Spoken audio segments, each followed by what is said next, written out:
सत साहिब। बच्चों, यहाँ देखो, मालिक ने कैसे अपने बच्चों तक संदेश पहुंचाने लग रहे। काल ने जुल्म करने में कसर नहीं छोड़ी, पर यूं भी तो उसका बाप है। और देखो अपने बच्चों को कैसे अमृत छकाने लग रहे हैं। इन क्रियाओं को देखकर ये विश्वास कर लेना चाहिए कि आप समर्थ की शरण में आ चुके हो। द्वार धनी के पड़ा रहे, धक्के धनी के खावे, 100 काल झकझोरी पर द्वार छोड़ दी जाओ। इब तुम इतना जरूर कर दियो, और कुछ ना बने तो इतना रहियो, मालिक की शरण से दूर मत होना। चाहे दुखी दिखो, चाहे सुखी दिखो, इब के आप सत्य में अगला कदम है, बस। नथिंग एल्स, दूसरी बात नहीं है। पर होगा उनका जो मर्यादित रहेंगे, समर्पित रहेंगे, तन मन धन सब तेरा। ये कहने से नहीं, करना होगा। कि हम कौन है, कहां से आए। आपस में खेचातानी रखते हो अभी भी भगत हो गए। अच्छे इंसान तो जगत वाले भी ना करते ऐसा जैसे भगत कर रहे हैं। किसी को छोटी सी सेवा दे देते, कोऑर्डिनेटर बना दिया, वो ने सोचा मैं खुदा बन गया। अरे इतना शिक्षा तो नहीं। मजदूर बनो सीखो, मजदूर। और ये बच्चे जो है ना, ये मालिक के बच्चे समझो, परमात्मा के बच्चे हैं, समझो ना समझो तब भी है। कोऑर्डिनेटर बनता है तो किसी क्षेत्र का है। कोऑर्डिनेटर की परिभाषा समझो क्या होती है। कोऑर्डिनेट करना, एक दूसरे से संपर्क साध कर रखना। और जो आदेश गुरु जी का है, उसको आगे अपने भाई बहनों तक पहुंचावे, उनकी व्यवस्था करे और करवावे। अपने को नौकर समझे, सर्वेंट हूं मैं दाता का। दो जन मेरी शरण है ताका हूं मैं दास, खुद मालिक कहते हैं दास को न पड़ेगा। तो इसी प्रकार आपने अपने को एक नौकर समझना होगा, और संगत उस मालिक के बच्चे हैं। ये सत्तर मान लो, आप भी उसी के बच्चे हो, ऐसी बात नहीं है। पर आपको सेवा दूसरी दे दी है, तो इसको संभाल कर कर। फिर कह दिया आपको, आपकी सेवा हटा दी। मेरी सेवा क्यों हटा दी, वो इतने दिन से कर रहा था। ये बातें भी कमजोरी है आप, या भी कमजोरी आप। जब भी किसी को कहा जाए सेवा बदल दी, खुश होकर भाई, मगर मन में ऐसा भाव नहीं आने दे कि जैसे मैं दुखी हूं। और तो वो भगवान तो देखेगा, ऊपर से ना दिखाओगे अंदर होगा तो भी आपको नुकसान होगा। तो हाथ जोड़ के कहा जी, और कोई सेवा दियो मजदूर ने, और दियो, दया करिए, मेरे भी कर्म बनते रहे। और तुम अहंकार बना लो हो, एक दूसरे में दोष देखते हो। और कई देखा है कि कोऑर्डिनेटर या जिसकी जो भी व्यवस्था लगाई जाए तो व्यवहार भी ठीक नहीं करते, धमकान लग जाते, फुरकान लग जाते। और कुछ ऐसी भी शिकायतें आई हैं जो बहन बेटियों के साथ गलत मैसेज भी डालते हैं। तो वो दुष्ट लोग ना तो कोऑर्डिनेटर के योग्य है, ना वो भगत के योग्य। तो ऐसा तो संगत माई कुसंगत उपजेगी, और ऐसी कुसंगत होगी फिर हम रखेंगे नहीं उसको खेत में। किसान उस कुबाड़ को पाड़ के खेत तो बाहर फेंक देता है, तो उसको आप मिशन से निकाल दिया जाया करेगा। परमात्मा ने हमें, हम गंदे हो गए थे, ज्योति निरंजन फरिया दुर्गा, हम नीच हो गए थे। वहां से सबको नीचे पटक दिया, कहीं हम औरा का भी मन खराब ना करते। और वहां से आने के बाद, निकालने के बाद, ये दोनों दुश्मन हो गए भगवान के, काल और दुर्गा। हमने तो इतना ज्ञान नहीं कि हमें क्यों निकल, गलती खुद करी, निकाल दिया तो द्रोही हो गए। इसी प्रकार जो यहाँ गलतियां करते हैं, उनको यहाँ से निकाल देते हैं, वो फिर दुश्मन बन जाते। कर्म खूब फोड़वा होगा काल उनके, थोड़े बहुत रह रहे थे उन्हें कति नष्ट करवा देगा, साधु संतां के विरोध करवा कर। तो बचना है तो बच लो, ये बार बार दाव नहीं लगेगा। दास ने समझाने में कसर नहीं छोड़ी, और वह दिन रात मैंने दास भी कर रहा है। मैं उस मालिक से डरता हूं। आप उसके बच्चे हो, मैं नौकर हूं। नौकर की कोई औकात नहीं है, अपने काम न ना करे, नहीं करेगा तो मालिक उसको दंड देगा, सेवा करेगा उसके ठाठ कर देगा। ये कबीर जगत सेठ है, इसके घर में कोई कमी नहीं। ये तो नसीहत दी आपको, समझदार हो, इसका पालन करो।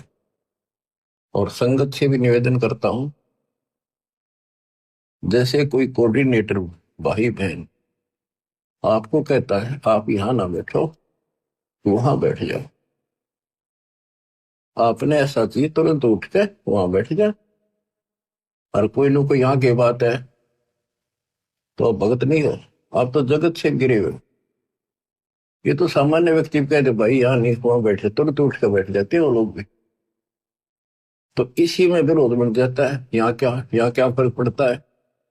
फिर कोऑर्डिनेटर के करे, उसने कहा होगा तो खड़ा हो यहाँ से, थोड़ा बहुत करना ही बोलना पड़ेगा। उससे की शिकायत करेंगे फिर कोऑर्डिनेटर की, उसका व्यवहार अच्छा नहीं है। मेरे पास ऐसी ऐसी शिकायतें आती हैं जो नहीं आनी चाहिए। खुद गलती करते हैं, दो कोऑर्डिनेटर पर देखते हैं।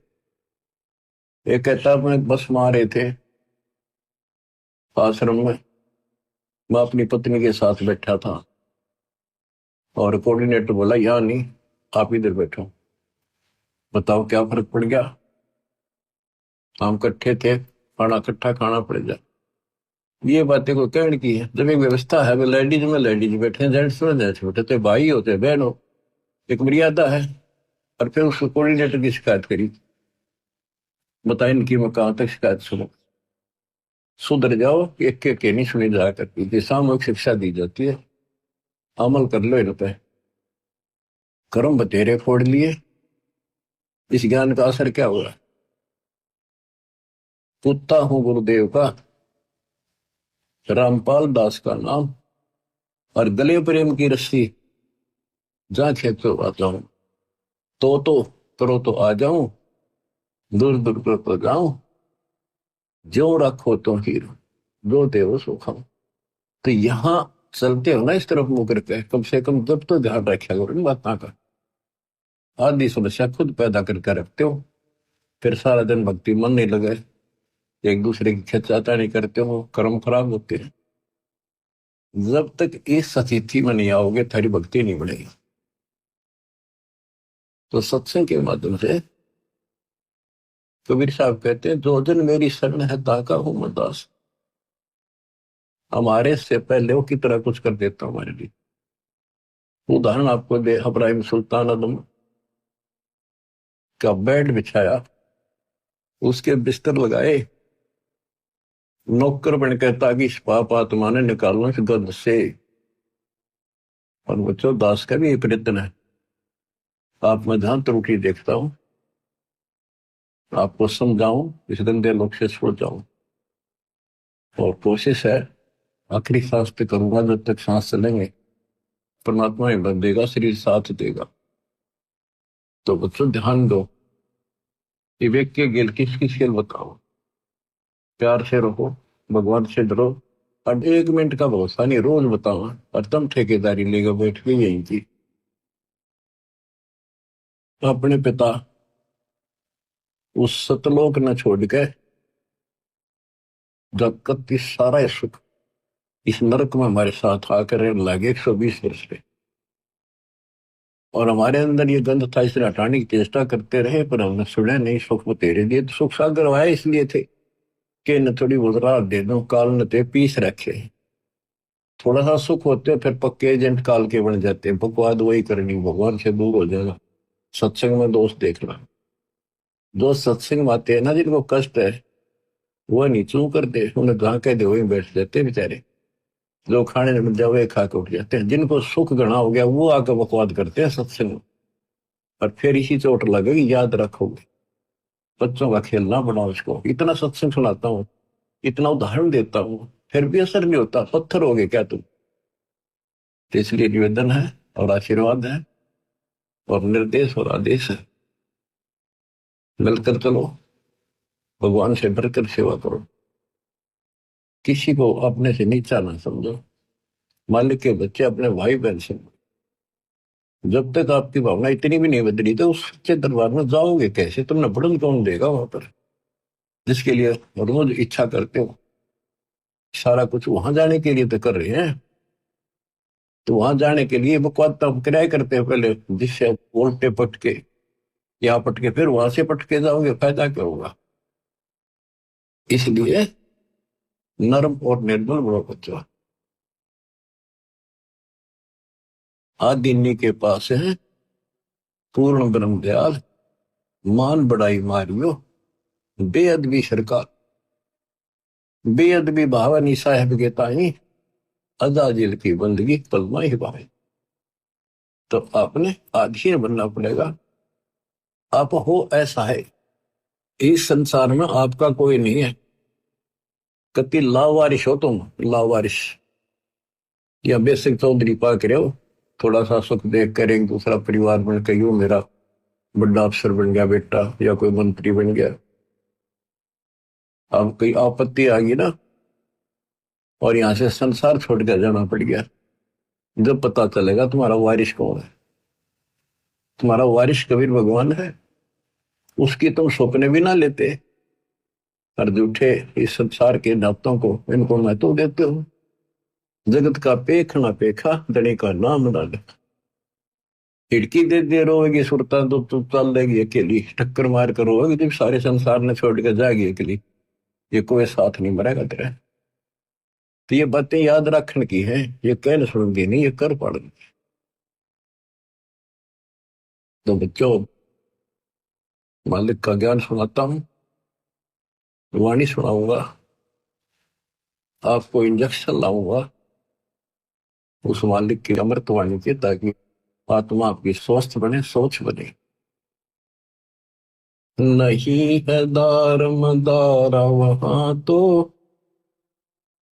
नहीं है दारम दारा, वहां किसी के नहीं चला। एक जीव होगा, उसके कर्मों की गठड़ी साथ होगी पोचड़ी, और वहां खोल देंगे जाकर धर्मराज के सामने। या कितनी बकवाद कर लो, खुला मैदान है। लेकिन सत्संग माने के बाद खुला मैदान संत नहीं छोड़ते, रस्सों से बांध कर रखते, इस मन को मर्यादित रखते। अब इधर हिंदुओं के गुरुओं को समझाते हैं, तो सारे उल्टे काम करो, वेद पढ़ो। जैसे आपने मार्कंडे पुराण में आंखों देखा, रुचि ऋषि के पिता, दादा परदादा तीसरे दादा सारे ब्राह्मण ऋषि थे, वेदों को खूब पढ़ा करते, पता भी था वेदों में क्या लिखा, कर्म सारे उसके विपरीत करते थे। और खुद कहते हैं कि कर्म कांड अविद्या है, वेदों में यही लिखा है। और ये भी कहते हैं कि बेटा रुचित, आप जिस मार्ग पर लगे रहे हो तो मोक्ष मार्ग है। नहीं के तुम्हारे वाले मार्ग पर आ जा, शादी करा, तुम्हारे कर्म कांड कर, श्राद्ध निकाल, पितर पंडवरा। अब चार पूर्वज दिख जाओ, काल का यो भी जाल है। वो भावुक हो गया, वो निभा करवा लिया, अपने कर्म फोड़े, वो अपने तो फोड़ गए थे, वो बेटा भी घसीट लिया। तो ये सबको परमात्मा बताते हैं कि काल करवा रहा तुम्हारे से। इसकी सतगुरु कबीर साहब के सामने दाल नहीं गलेगी। आपको परमात्मा हिम्मत देंगे। आपको सदबुद्धि इसी कारण से है कि आप पे हिम्मत दे रहा था, ना था एक भूत सूत में ना हो, सारे परिवार की गांठ बांध देता है। और हम काल से टक्कर ला रहे हैं, काल से सीधी उस मालिक की सहारे से, दाता के संरक्षण में। तो आप विश्वास करो, यहां भी सुख, परलोक भी सुख होगा। कहते हैं बातें बनाने से कुछ नहीं बनेगा। ये कर्म जो तुम करे, हिंदू और मुसलमान दोनों को बताया करते दाता कि तुम आंख खोल लो, ये कर्म करण के नहीं है, तो हम बताओ ये करो। मोती मुक्ता दर्शत नाही, ये जग है सब अंदरे, दिखत के तू नैन समिल कर, तेरा मोतिया बंदरे, दिखत के तू नैन समिल कर, तेरा मोतिया बंदरे। वैसे तो विद्वान दिखे थे, संस्कृत के नहीं बोल रहे, वेदों को याद कर दे कंठस्थ, और काम सारे वेदों के विपरीत। तो ये इनका मोतियाबिंद था। वेद पढ़े पर वेद न जाने, वेद पढ़े और काम सारे उनके विपरीत करते हो। वेद पढ़े पर वेद न जाने, बातें पुराण ठाल, और पत्थर की जड़ की पूजा करें, बोलिए सजना। तो बच्चों, परमात्मा के इस प्रयत्न को हल्के बना दे। अब समझ जाओ तुम, ये बार बार जो कही मैं तो आखिरी शास्त्र करूंगा, आपके समझ में आवेगी। किसके ना आई, हम भी इसी से खींचते पहले माचे माचे करा थे। मैं सोचा बस करा के पा गया, छोटी सी नौकरी मिल गई थी। ये वकल ठिकाना आ गई, कति दिन ज्ञान से तो आई, ये सुना तो आई। अरे देखो, विमान में बैठ के चलना गेप के, लास्ट टाइम है, लास्ट गेम है आपका, जो ठीक खेलते रहे देख। बच्चा कितना अच्छा खिलाड़ी हो, फाउल हो जा बाहर धरते ठाक है, वो गेम तो तरस है उस गया वो काम से, इसलिए फाउल ना हो। सेवा सुमन दान करो, मर्यादा का निर्वाह करो, गारंटी मोक्ष मिलेगा। सत्साई। सत साहिब जी, इस वीडियो के बनाने का उद्देश्य हमारा किसी को भी नीचा दिखाना व किसी की भावनाओं को ठेस पहुंचाने का नहीं है। इस वीडियो के बनाने का उद्देश्य हमारा संत रामपाल जी महाराज जी द्वारा तत्व ज्ञान को जन जन तक पहुंचाना है, जिससे हर इंसान का मोक्ष हो सके, सभी का इस काल लोक से जन्म मरण से पीछा छूट सके। तो आइए देखते हैं जगत गुरु तत्वदर्शी संत रामपाल जी महाराज जी द्वारा लिखी गई पुस्तक हिंदू साहिब बाण नहीं समझे गीता वेद पुराण, पेज नंबर 291 से। कबीर परमेश्वर द्वारा विभीषण तथा मंदोदरी को शरण में लेना। परमेश्वर मुनिंदर जी अनल अर्थात नल तथा अनिल अर्थात नील को शरण में लेने के उपरांत श्रीलंका में गए। वहां पर एक परम भक्त विचित्र चंद्र विजय जी का 16 सदस्यों का परिवार रहता था। वे भाट जाति में उत्पन्न पुण्यकर्मी प्राणी थे। परमेश्वर मुनिंद्र यानी कबीर देव जी का उपदेश सुनकर पूरे परिवार ने नाम दान प्राप्त किया। परम भक्त विचित्र चंद्र विजय जी की रानी पत्नी भक्तमती करमवती लंका के राजा रावण की रानी मंदोदरी के पास नौकरी करती थी। रानी मंदोदरी को हंसी मजाक अच्छे मंदे चुटकुले सुनाकर उसका मनोरंजन कराती थी। Page number 292।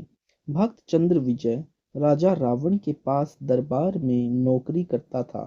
राजा की बड़ाई के गाने सुनाकर उसे प्रसन्न करता था।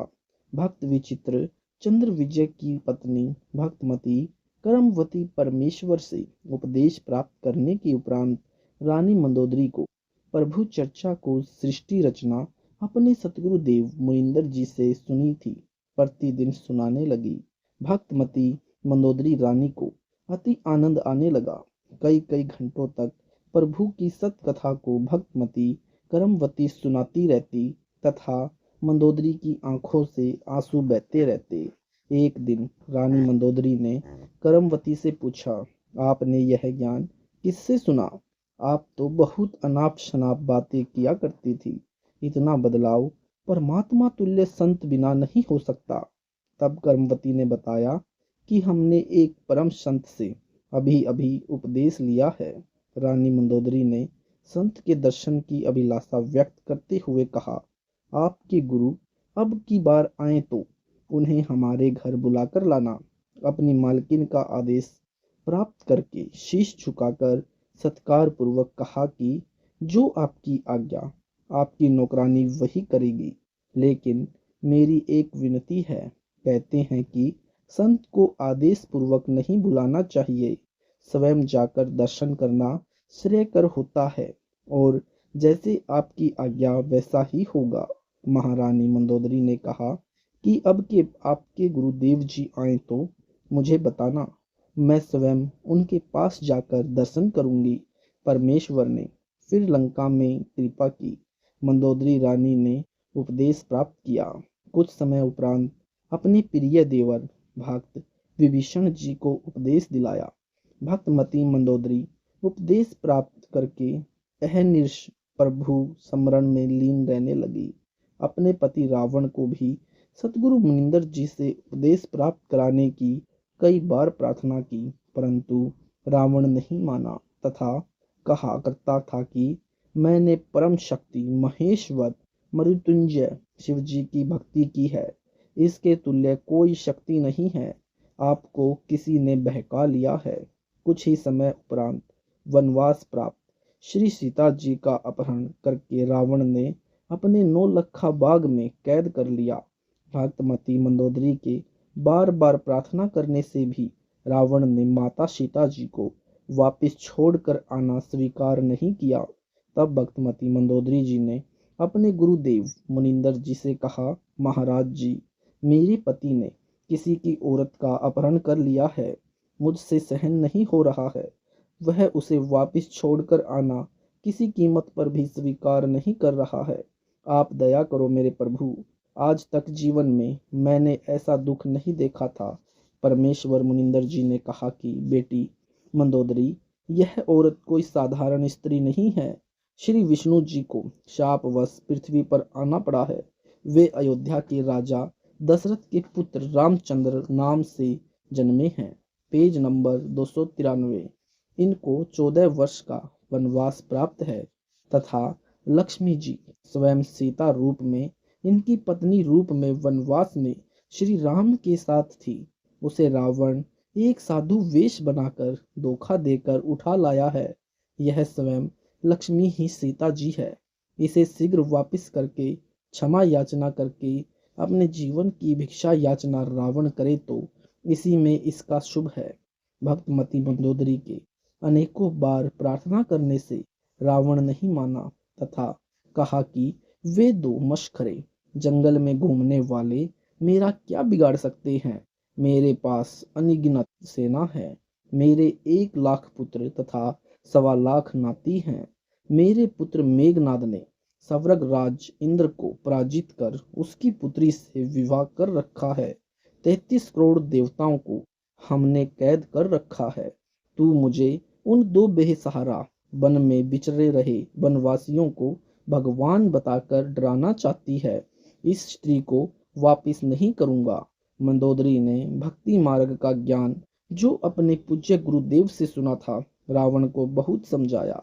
विभीषण ने भी अपने बड़े भाई को समझाया। रावण ने अपने भाई विभीषण को पीटा तथा कहा कि तू ज्यादा श्री रामचंद्र का पक्षपात कर रहा है, उसी के पास चला जा।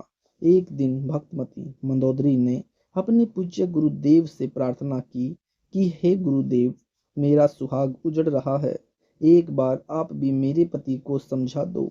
यदि वह आपकी बात को नहीं मानेगा तो मुझे विधवा होने का दुख नहीं होगा। अपनी वचन की बेटी मंदोदरी की प्रार्थना स्वीकार करके राजा रावण के दरबार के समक्ष खड़े होकर परमेश्वर मुनिंदर जी ने द्वारपालों से राजा रावण से मिलने की प्रार्थना की। द्वारपालों ने कहा, ऋषि जी, इस समय हमारे राजा जी अपना दरबार लगाए हुए हैं।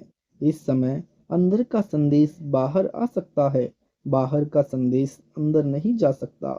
हम विवश हैं। तब पूर्ण प्रभु अंतर्ध्यान हुए तथा राजा रावण के दरबार में प्रकट हो गए। रावण की दृष्टि ऋषि पर गई तो गरज कर पूछा कि इस ऋषि को मेरी आज्ञा बिना किसने अंदर आने दिया है।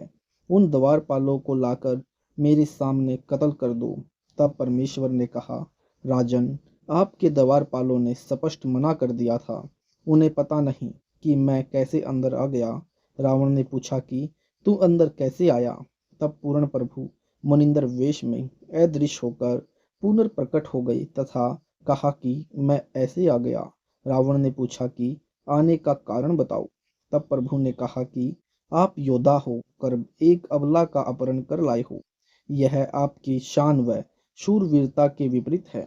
सीता कोई साधारण स्त्री नहीं है, वह स्वयं लक्ष्मी जी का अवतार है।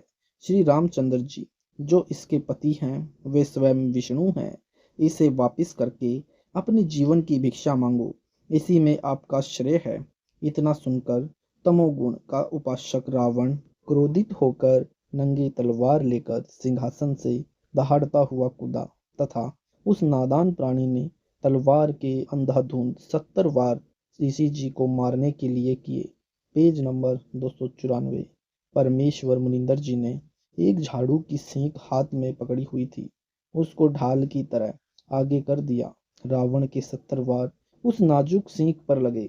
ऐसे आवाज हुई जैसे लोहे के खंभे पर तलवार लग रही हो। सींक टस से मस नहीं हुई।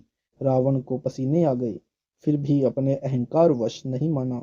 यह तो जान लिया कि यह कोई साधारण ऋषि नहीं है। रावण ने अभिमान वश कहा कि मैंने आपकी एक भी बात नहीं सुननी, आप जा सकते हैं।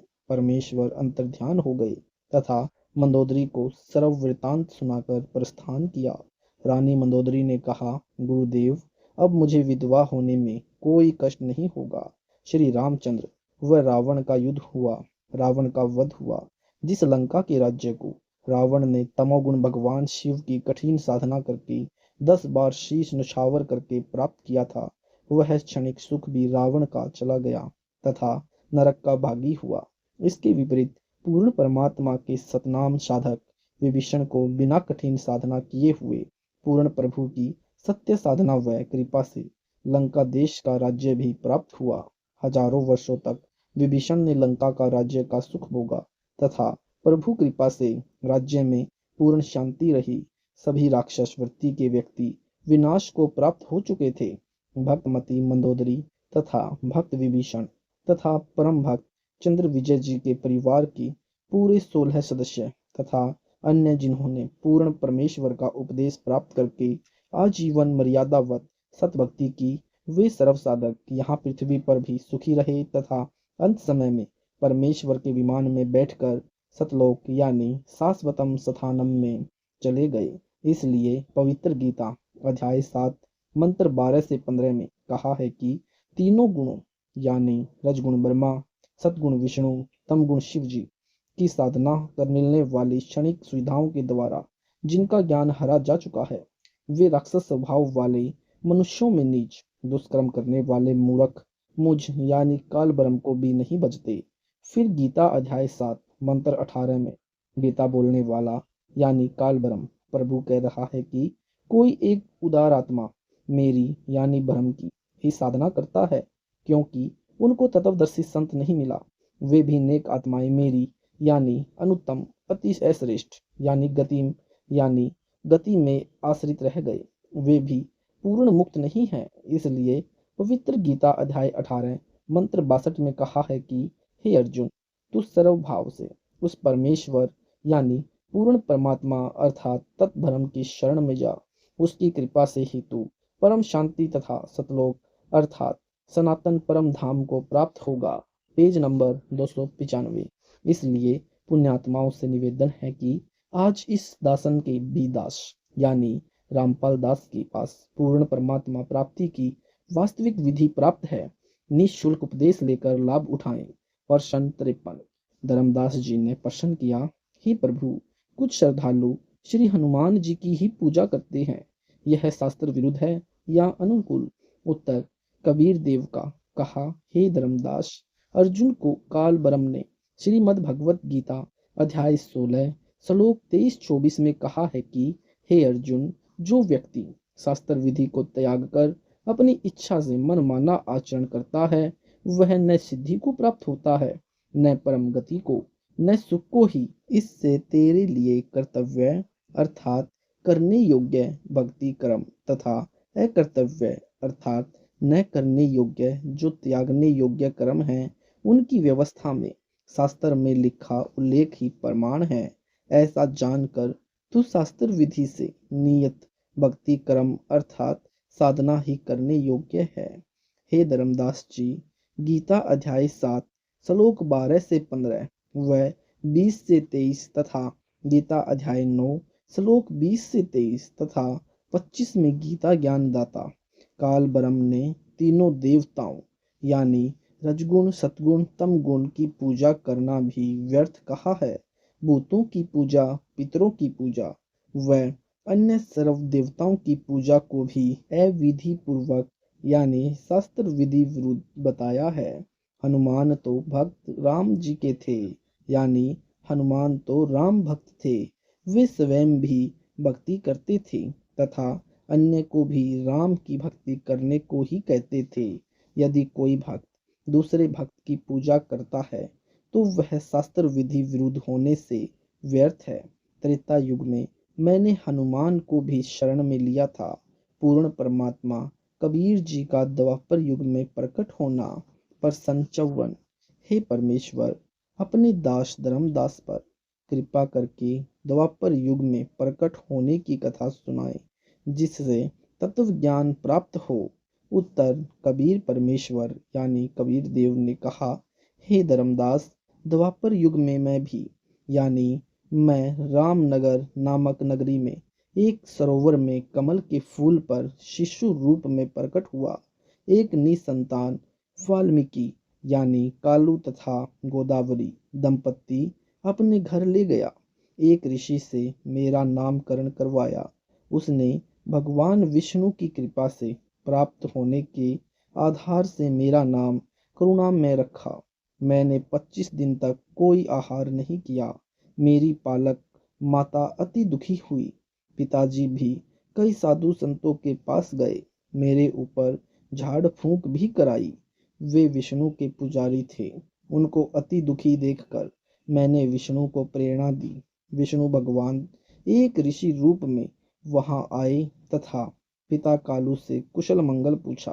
पिता कालू तथा माता गोदावरी यानी कलयुग में सम्मन तथा नेकी रूप में दिल्ली में जन्मे थे। अपना दुख ऋषि जी को बताया कि हमें वृद्ध अवस्था में एक पुत्र रतन भगवान विष्णु की कृपा से सरोवर में कमल के फूल पर प्राप्त हुआ है।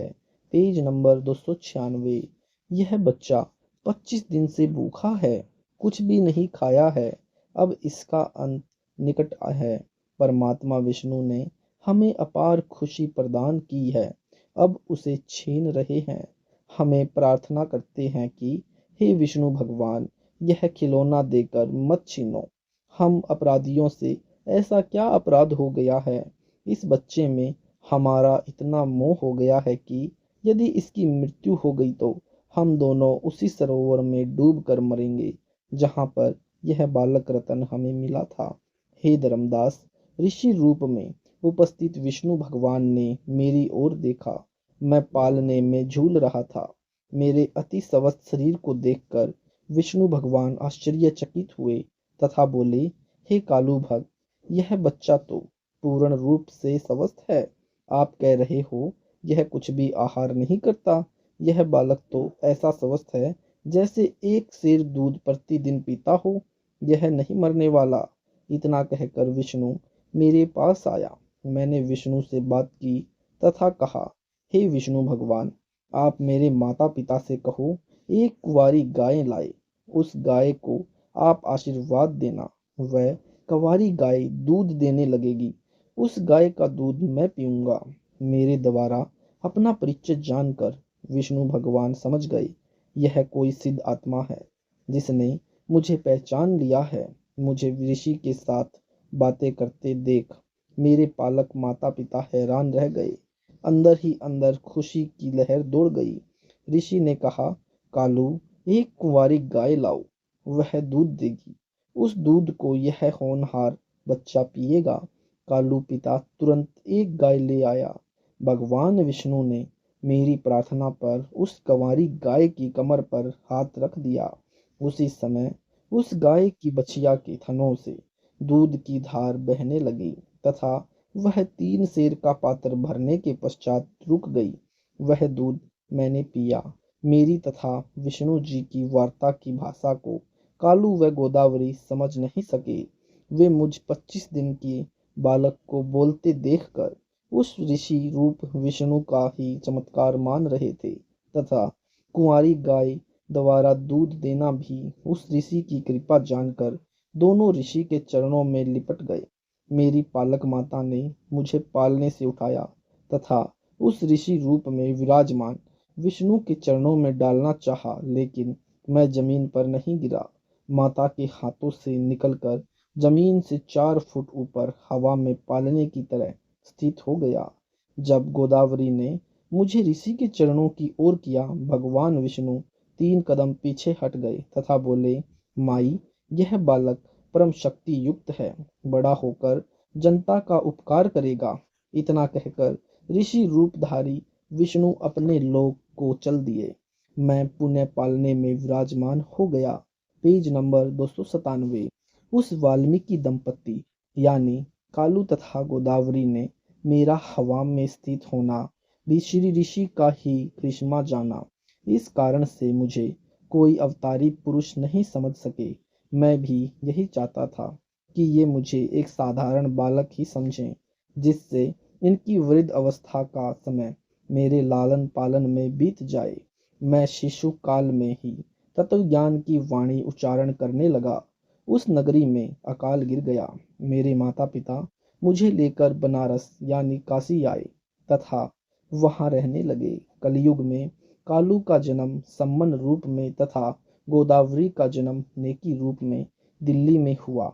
जो कबीर जी की शरण में आए, उनका एक पुत्र सेव यानी शिव भी परमात्मा की शरण में आया था। काशी नगर में एक सुदर्शन नाम का वाल्मीकि जाति का पुण्यात्मा मेरी वाणी सुनकर बहुत प्रभावित हुआ। मैंने सुदर्शन भक्त को सृष्टि रचना सुनाई। सुदर्शन मेरी हम उम्र था। उस समय मेरी लीला में आयु 12 वर्ष थी। जब काशी के विद्वानों से ज्ञान चर्चा होती थी, सुदर्शन भी मेरे साथ जाता था। एक दिन सुदर्शन ने कहा, हे करुणामय, आप जो ज्ञान सुनाते हो, इसका समर्थन कोई भी ऋषि नहीं करता। आपके ज्ञान पर कैसे विश्वास हो? हे करुणामय, आप ऐसी कृपा करो जिससे मेरा भ्रम दूर हो जाए। हे धर्मदास, मैंने उस प्यारी आत्मा सुदर्शन को सतलोक के दर्शन कराए। आपकी तरह उसको भी 3 दिन तक ऊपर के सर्वलोकों में ले गया। सुदर्शन का पंच भौतिक शरीर अचेत हो गया। सुदर्शन भी अपने माता पिता का इकलौता पुत्र था। अपने इकलौते पुत्र को मृत तुल्य देखकर उसके माता पिता विलाप करने लगे तथा हमारे घर आकर मेरे माता पिता से झगड़ा करने लगे। कहा कि तुम्हारे करुण ने हमारे बच्चे को जादू मंत्र कर दिया। वह सेवड़ा है। हमारा पुत्र मर गया तो हम आपके विरुद्ध राजा को शिकायत करेंगे। मेरे माता पिता ने मेरे से उन्हीं के सामने पूछा, हे करुण, सच बता, तूने क्या कर दिया उस सुदर्शन को? मैंने कहा, वह सतलोक देखना चाहता था, इसलिए उसे सतलोक दर्शन के लिए भेजा है। शीघ्र ही लौट आएगा। कई वेद बुलाएं, कई झाड़ फूक करने वाले बुलाएं, कोई लाभ नहीं हुआ। तीसरे दिन सुदर्शन के माता पिता रोते हुए मेरे पास आए। बोले, बेटा करुण, हमारे पुत्र को ठीक कर दे, हम तेरे आगे हाथ जोड़ते हैं। मैंने कहा, माई, तुम्हारा पुत्र नहीं मरेगा। मेरे यानी परमेश्वर कबीर साहिब अपने साथ अपने घर ले गए। मेरे माता पिता भी साथ गए। आसपास के व्यक्ति भी वहां उपस्थित थे। मैंने सुदर्शन के शीश को पकड़कर हिलाया तथा कहा, हे सुदर्शन, वापिस आजा, तेरे माता पिता बहुत व्याकुल हैं। इतना कहते ही सुदर्शन ने आंखें खोली, चारों ओर देखा, अपने सिर की ओर मुझे नहीं देख सका। Page number 298। उठ बैठ कर बोला, परमेश्वर करुणामय कहाँ है? रोने लगा, कहाँ गए परमेश्वर करुणामय? उपस्थित व्यक्तियों ने पूछा, क्या करुण को ढूंढ रहा है? देख, यह बैठा तेरे पीछे। मुझे देखते ही चरणों में शीश रखकर विलाप करने लगा तथा रोता हुआ बोला, हे काशी के रहने वालों, यह पूर्ण परमात्मा है। यह सर्व सृष्टि रचनहार अपने शहर में विराजमान है। आप इसे नहीं पहचान सके। यह मेरे साथ ऊपर के लोक में गया। ऊपर के लोक में यह पूर्ण परमात्मा के रूप में एक सफेद गुंबद में विराजमान है। यही दोनों रूपों में लीला कर रहा है। सर्व व्यक्ति कहने लगे, इस कालू के पुत्र ने भिक्षु के पुत्र पर जादू मंत्र किया है, जिस कारण से इसका दिमाग चल गया है। इस करुण को ही परमात्मा कह रहा है। भला हो भगवान का भिक्षु का बेटा जीवित हो गया, नहीं तो बेचारों का कोई और बुढ़ापे का सहारा भी नहीं था। यह कहकर सर्व अपने अपने घर चले गए। भिक्षु तथा उसकी पत्नी सुखी यानी सुखवंती अपने पुत्र को जीवित देखकर अति प्रसन्न हुई। भगवान विष्णु का प्रसाद बनाया। पूरे मोहल्ले यानी कॉलोनी में प्रसाद बांटा। सुदर्शन ने मुझसे उपदेश लिया। अपने माता पिता भिक्षु तथा सुखी को भी मेरे से उपदेश लेने को कहा। दोनों ने बहुत विरोध किया तथा कहा, यह कालू का पुत्र पूर्ण परमात्मा नहीं है बेटा, इसने तेरे ऊपर जादू मंत्र करके मूर्ख बनाया हुआ है। भगवान विष्णु से बड़ा कोई नहीं है। सुदर्शन ने मुझसे कहा, हे प्रभु, कृपया मुझे अपनी शरण में रखना। मेरे माता पिता का कोई दोष नहीं है। सर्व मानव समाज इसी ज्ञान पर अटका है जिस पर आपकी कृपा होगी। केवल वही आपको जान व मान सकता है। इस काल ब्रह्म ने तो पूरे विश्व यानी ब्रह्मा विष्णु शिव सहित को भ्रमित कर किया हुआ है। हे धर्मदास, सुदर्शन भक्त ने काल के जाल को समझकर सच्चे मन से मेरी भक्ति की तथा मेरा साक्षी बना कि पूर्ण परमात्मा कोई अन्य है जो ब्रह्मा विष्णु तथा शिव से भिन्न तथा अधिक शक्तिशाली है।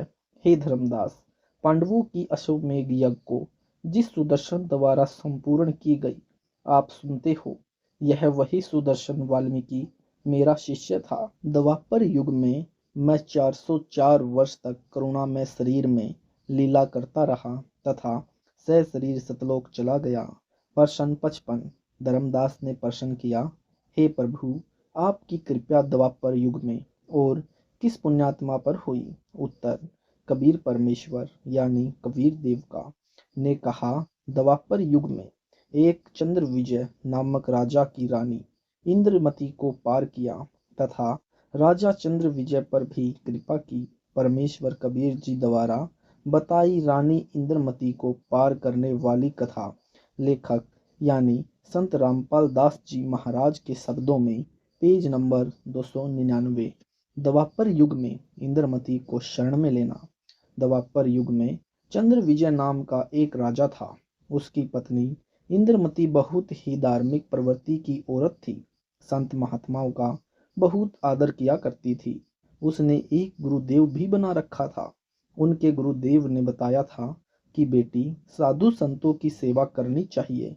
संतों को भोजन खिलाने से बहुत लाभ होता है।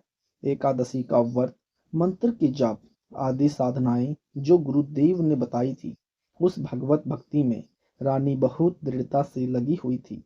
गुरुदेव ने बताया था कि संतों को भोजन खिलाया करेगी तो तू आगे भी रानी बन जाएगी और मुझे स्वर्ग प्राप्त होगी। रानी ने सोचा कि प्रतिदिन एक संत को भोजन अवश्य खिलाया करूंगी। उसने यह प्रतिज्ञा मन में ठान ली कि मैं खाना बाद में खाया करूंगी, पहले संत को खिलाया करूंगी। इससे मुझे याद बनी रहेगी, कहीं मुझे भूल न पड़ जाए। रानी प्रतिदिन पहले एक संत को भोजन खिलाती, फिर स्वयं खाती। वर्षों तक ये क्रम चलता रहा। एक समय हरिद्वार में कुंभ के मेले का संयोग हुआ। जितने भी त्रिगुण माया के उपासक संत थे, सभी गंगा में स्नान के लिए प्रस्थान कर गए। इस कारण से कई दिन रानी को भोजन कराने के लिए कोई संत नहीं मिला। रानी इंद्रमती ने स्वयं भी भोजन नहीं किया। चौथे दिन अपनी बांदी से कहा कि बांदी, देख ले कोई संत मिल जाए तो, नहीं तो आज तेरी मालकिन जीवित नहीं रहेगी। चाहे मेरे प्राण निकल जाएं, परंतु मैं खाना नहीं खाऊंगी। वह दीन दयाल कबीर परमेश्वर अपने पूर्व वाले भक्त को शरण में लेने के लिए न जाने क्या कारण बना देता है। बांदी ने ऊपर अटारी पर चढ़कर देखा कि सामने से सफेद कपड़े पहने एक संत आ रहा था। द्वापर युग में परमेश्वर कबीर करुणा में नाम से आए थे। बांदी नीचे आई और रानी से कहा कि एक व्यक्ति है जो साधु जैसा नजर आता है। रानी ने कहा कि जल्दी से बुला ला। बांदी महल में बाहर गई तथा प्रार्थना की कि हे साहिब, आपको हमारी रानी ने याद किया है। करुणा में साहिब ने कहा कि रानी ने मुझे क्यों याद किया है, मेरा और रानी का क्या संबंध है। नौकरानी ने सारी बात बताई। करुणा में यानी कबीर साहिब ने कहा कि रानी को आवश्यकता पड़े तो यहाँ आ जाए, मैं यहाँ खड़ा हूँ। तू बांदी और वह रानी, मैं वहां जाऊं और यदि यह कह दे कि तुझे किसने बुलाया था, या उसका राजा ही कुछ कह दे, बेटी संतों का अनादर बहुत पापदायक होता है। बांदी फिर वापस आई और रानी से सब वार्ता कह सुनाई। तब रानी ने कहा कि बांदी, मेरा हाथ पकड़ और चल। जाते ही रानी ने दंडवत प्रणाम करके प्रार्थना की कि हे परवरदिगार, चाहती तो ये हूँ कि आपको कंधे पर बैठा लूं। करुणा में साहिब ने कहा, बेटी, मैं यही देखना चाहता था कि तेरे में कोई श्रद्धा भी है या वैसे ही भूखी मर रही है। Page number 300। रानी ने अपने हाथों खाना बनाया। करुणामय रूप में आए कबीर देव ने कहा कि मैं खाना नहीं खाता, मेरा शरीर खाना खाने का नहीं है। तो रानी ने कहा कि मैं भी खाना नहीं खाऊंगी। करुणामय साहिब ने कहा कि ठीक है बेटी, लाओ खाना खाते हैं, क्योंकि समर्थ उसी को कहते हैं जो जो चाहे सो करे। करुणामय साहिब ने खाना खा लिया। फिर रानी से पूछा कि जो यह तू साधना कर रही है, यह तेरे को किसने बताई है? रानी ने कहा कि मेरे गुरुदेव ने आदेश दिया है। कबीर साहिब ने पूछा, क्या आदेश दिया है तेरे गुरुदेव ने? इंद्रमती ने कहा कि विष्णु महेश की पूजा, एकादशी का व्रत, तीर्थ बर्मण देवी पूजा, श्राद्ध निकालना, मंदिर में जाना, संतों की सेवा करना। करुणामय साहिब ने कहा कि जो साधना तेरे गुरुदेव ने दी है, तेरे को जन्म और मृत्यु तथा स्वर्ग नरक व 84 लाख योनियों के कष्ट से मुक्ति प्रदान नहीं करा सकती। रानी ने कहा कि महाराज जी, जितने भी संत हैं, अपनी अपनी प्रभुता आप ही बनाने आते हैं। मेरे गुरुदेव के बारे में कुछ नहीं कहोगे, मैं चाहे मुक्त हूँ या न हूँ। करुणामय साहिब ने सोचा कि इस भोले जीव को कैसे समझाएं। इन्होंने जो पूंछ पकड़ ली उसको छोड़ नहीं सकते, मर सकते हैं। करुणामय साहिब ने कहा कि बेटी, वैसे तो तेरी इच्छा है, मैं निंदा नहीं कर रहा। क्या मैंने आपके गुरुदेव को गाली दी है या कोई बुरा कहा है? मैं तो भक्ति मार्ग बता रहा हूँ कि यह भक्ति शास्त्र विरुद्ध है, तुझे पार नहीं होने देगी और न ही तेरा कोई आने वाला कर्म दंड कटेगा। और सुन ले, आज से तीसरे दिन तेरी मृत्यु हो जाएगी। न तेरा गुरु बचा सकेगा और न तेरी यह नकली साधना बचा सकेगी। यानी जब मरने की बारी आती है, फिर जीव को डर लगता है, वैसे तो नहीं मानता। रानी ने सोचा कि संत झूठ नहीं बोलते, कहीं ऐसा न हो कि मैं तीसरे दिन ही मर जाऊं। इस डर से करुणामय साहिब से पूछा कि साहिब, क्या मेरी जान बच सकती है? कबीर साहिब यानी करुणामय ने कहा कि बच सकती है, अगर तू मेरे से उपदेश लेगी, मेरी शिष्य बनेगी, पिछली पूजाएं त्यागेगी, तब तेरी जान बचेगी। इंद्रमती ने कहा, मैंने सुना है कि गुरुदेव नहीं बदलना चाहिए, पाप लगता है। कबीर साहिब यानी करुणामय ने कहा कि नहीं पुत्री, यह भी तेरा भ्रम है। एक वैद्य से औषधि न लगे तो क्या दूसरे से नहीं लेते? एक 5वीं कक्षा का अध्यापक होता है, फिर एक उच्च कक्षा का अध्यापक होता है। बेटी, अगली कक्षा में जाना होगा। क्या सारी उम्र 5वीं कक्षा में ही लगी रहेगी? इसको छोड़ना पड़ेगा। तू अब आगे की पढ़ाई पढ़, मैं पढ़ाने आया हूँ।